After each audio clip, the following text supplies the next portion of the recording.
Michael Brown was nominated by President Bush to a number of Homeland Security positions and twice confirmed by the Senate. Earlier this evening, I spoke with Mike Brown, the director of the Federal Emergency Management Agency. He's coordinating disaster relief of a dozen federal agencies and the American Red Cross. All right, former FEMA Director Michael Brown, thank you so much for joining us. Michael Brown, former FEMA Director. Thank you, Michael, as always. The Business Disaster Resiliency and Continuity Academy is the first of its kind in the United States, designed on the best practices of government, academia, and private sector response. This academy is for anyone who identifies as a private sector emergency manager, business continuity professional, risk manager, or is simply focused on consequence management at some level in their organization. The 2 weeks of instruction culminates with a capstone functional exercise implementing the advanced concepts presented in the academy. The academy is held in the Blue Cells Interactive Training Center, ITC, in Colorado. Company or team discounts are available for 5 or more participants. Please contact the Blue Cell for more information today. And now, The Michael Brown Show on BCR. So welcome to this edition of The Michael Brown Show on BravoCharlieReady.com. I'm really happy this evening to be talking to Laura Toplis, who is down in New Zealand, of all places right now. Laura, welcome to the show. How are you this evening? Wonderful. Thank you for having me. Oh, thanks for being here, and thanks for taking the time to do this. So I wanted, just as a way of introduction, Laura has a program that is a business continuity product that we're going to talk about in a second. But before we actually talk about the product, Laura, I want you to tell our viewers, because people are always interested to understand how people got into the business they're currently in. What's your background and how did you get into this business? Great, yes. So I started in business continuity for the ambulance service here in New Zealand. So we were doing a business continuity management rollout, and I was part of the initial rollout team as the business continuity coordinator. And in New Zealand, the ambulance service is quite unique in that it's a charity, partially government funded, but we have a lot of volunteer station managers. And it was a very important requirement that business continuity was simple and that the station managers could easily create a plan for their own stations using some kind of template. So that was our focus and how we rolled out the program across New Zealand, over 150 ambulance stations. And wow. It took a few years, but we got there in the end. And once you got there, did you realize that what you had done was a product that you could actually then take all over the world and do the same thing for the ambulance service, that you could now do that for businesses around the world? Absolutely. So prior to starting in this job, I worked for small and medium-sized businesses. So as part of the rollout, I did a couple of courses. So I went on a week-long CBCI course from the Business Continuity Institute, and I also went on another week-long course, the ISO 22301 Lead Implementer by BSI. And I just knew that in my previous small business roles, there was no way that somebody was being sent on 2 individual week-long courses to learn about business continuity. Right. They wouldn't have the time or the training budget. So yeah, that was how the idea of BCP Builder was born, to create a simple template that anybody could use without needing to go through this extensive training process. So tell me about the product itself.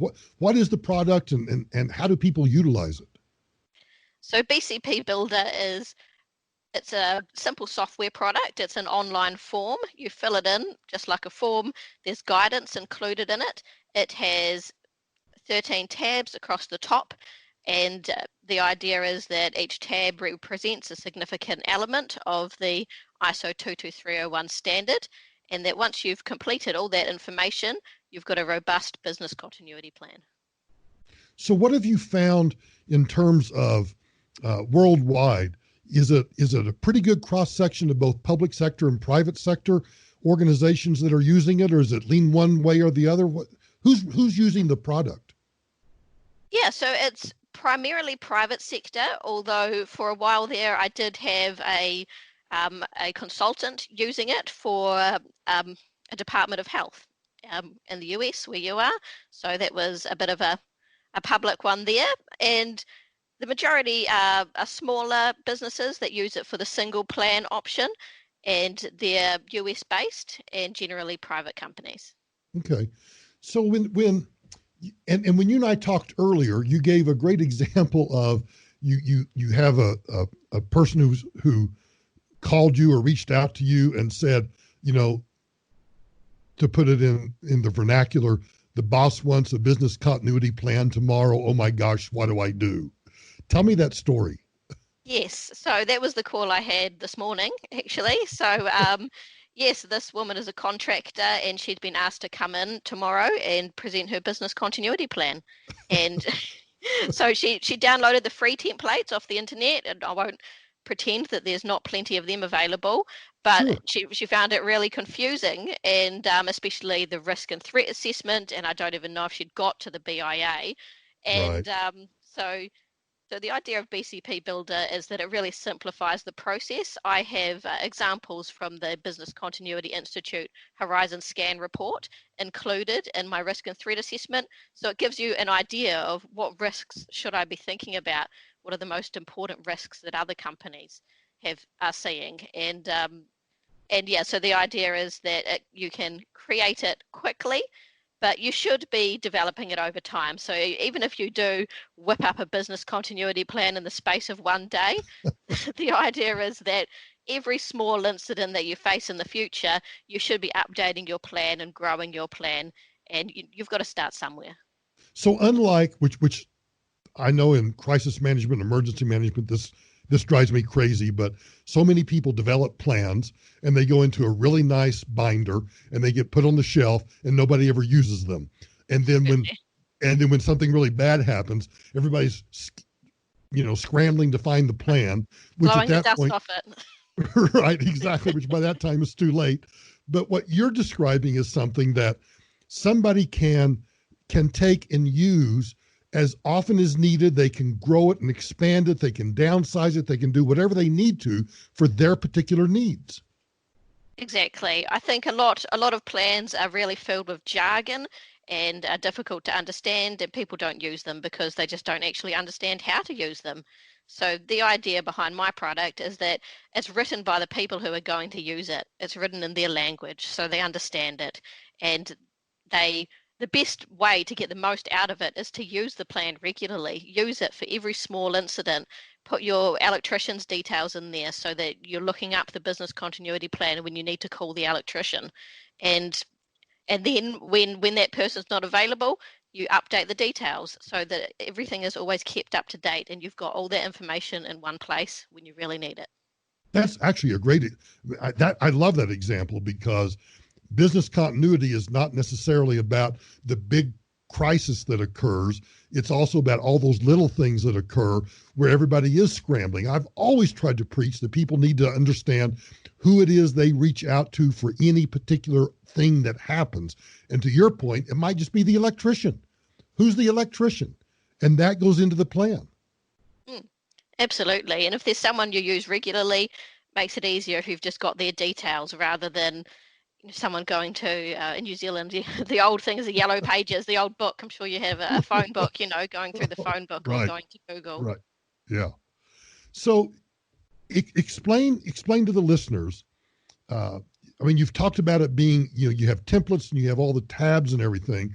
But if somebody they're listening to this, a week from now, 2 weeks from now, and they're going, oh my gosh, I really do need to get a business continuity plan together.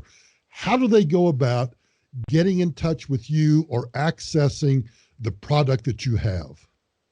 So they just need to go to the website, bcpbuilder.com. There's a 7-day free trial where they can try the product, see if it's going to work for them. And then if they do decide to go ahead, then it's the price for a single plan is $297 per year. Okay. And then for that $297, they get a single plan for the year, but can they go in and amend that plan and change that plan, or is it a static plan? Absolutely. It's a login, so you get a client login. You can log in and out as many times as you like. You download your PDF however many times you like, so If it's a work in progress, you can download it, show it to people, get feedback, and then just carry on. So I have a bad habit of getting on my soapbox about business continuity, crisis management, all of those things. So I want to give you the opportunity to get on the soapbox if you'd like to, and explain why you believe from your experiences that having a business continuity plan in place is so important. Sure. Well, it's always fun to go on about, but I think it is really important because it's your business at the end of the day, and you are going to do something when the crisis hits. So the idea behind having a business continuity plan is that you've thought about it in advance. So instead of panicking and running around and making rash decisions, you've actually sat down in the time of peace and quiet. You've discussed it with other people as well, because quite often, even if you're the manager or the CEO, if it's a small or medium-sized business, you might think that you know everything, but then when you start speaking to your other colleagues, you might realize there's some service level agreements in place that you haven't considered, different things that alter the plan. So it's really important that you socialize the plan and then develop it internally before the crisis hits. No. So yeah, one of those big things is communication as well. Right. And that's included. How are you going to communicate when all of this happens? You don't want to be trying to develop a communications plan in the heat of the moment. You would not believe how many times I give speeches around the world where I talk about get to know everybody, get to know your network before you're facing the fire. Understand who you need to call before you have to call them. Absolutely. And I think that's in itself is the key to resilience, is all those people working together and having a good relationship with each other, rather than, like you said, meeting each other for the first time in Right. the heat of the moment. In the heat of the moment. That's exactly right. Listen, I really appreciate you taking the time out of your busy day. Would you do me a favor and let everybody know one more time how to reach you and how to access the product? Sure. Just go to bcpbuilder.com. You can download a free example plan, a PDF version, to have a look, and that will give you access to my mailing list where you will receive some more information, hints and tips about business continuity planning. Laura, it was, I've heard so many great things about you and about the product. It was really great to meet you via Skype, at least. I guess this is in person these days, is how we all meet. So thank you for, yeah, exactly. So thank you for taking the time, and hopefully we'll get some business to you, and we'll get some people actually taking business continuity seriously. Thanks for your time. Thank you very much. No, my pleasure.